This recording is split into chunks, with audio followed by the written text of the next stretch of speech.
klambi anyar sing nang jero lemariku, nanging bojo anyar sing mbok pamer keneng aku.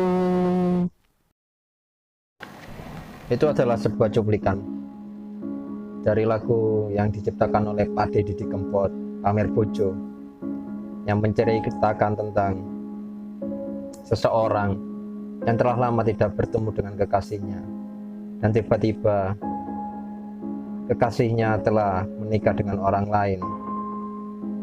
Sakit hati ini, ambiar. Teman-teman, kita semua telah ditinggalkan oleh seorang maestro campur sari, seniman daerah, putra terbaik kita, Didi Kempot, Didik Prasetyo. Semoga beliau tenang di alam sana dan diterima oleh Allah Subhanahu wa Ta'ala. Nah, pada kesempatan kali ini channel kami akan membahas tentang kisah dan riwayat dari seorang Didi Kempot, mulai dari kecil sampai beliau menapaki jejak di perindustrian musik Indonesia ini, sampai beliau menjadi seorang the godfather of the broken hearts yang mempunyai penggemar Soviet Ambar berjuta-juta orang di Indonesia. Didi Kempot lahir di Surakarta 53 tahun yang lalu dengan nama kecil Didik Prasetyo.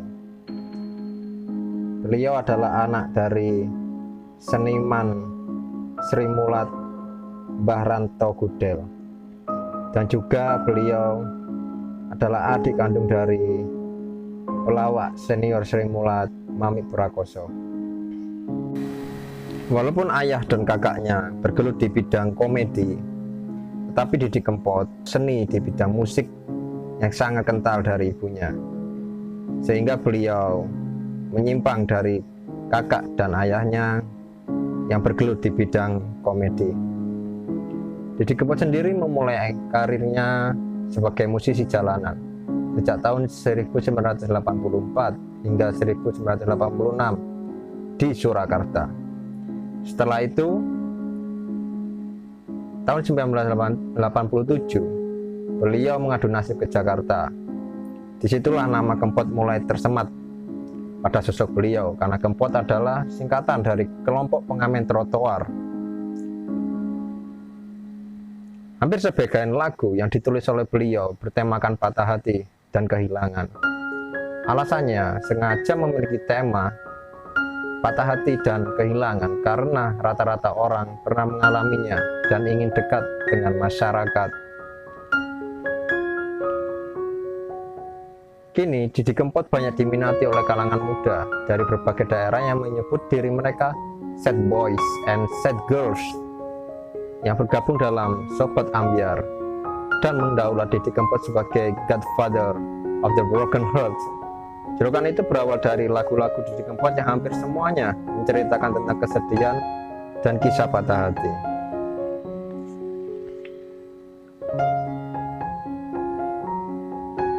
Ketika dia mengadu nasib ke Jakarta, di daerah Selipi, Palmerah, Cakung, maupun Senen, Didi Kempot dan teman-temannya mencoba membuat rekaman. Setelah beberapa kali akhirnya lolos dengan salah satu lagu andalannya, Cidro. Lagu Cidro diangkat dari kisah asmaranya Didi sendiri, yang pernah gagal. Jalinan asmaranya bersama kekasih tidak disetujui oleh orang tua wanita tersebut.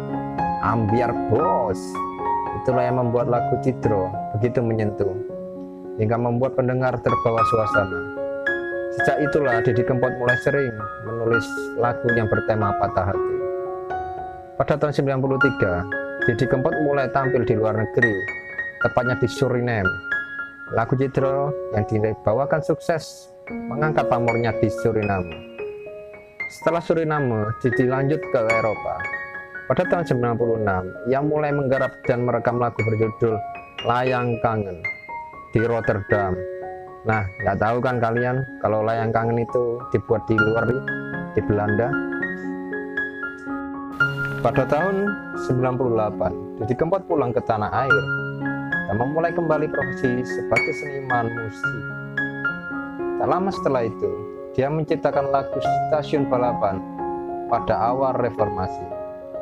Pada akhir hidup beliau menggelar konser live streaming dari rumah dan mengumpulkan dana sekitar 7,6 miliar untuk penanggulangan COVID-19.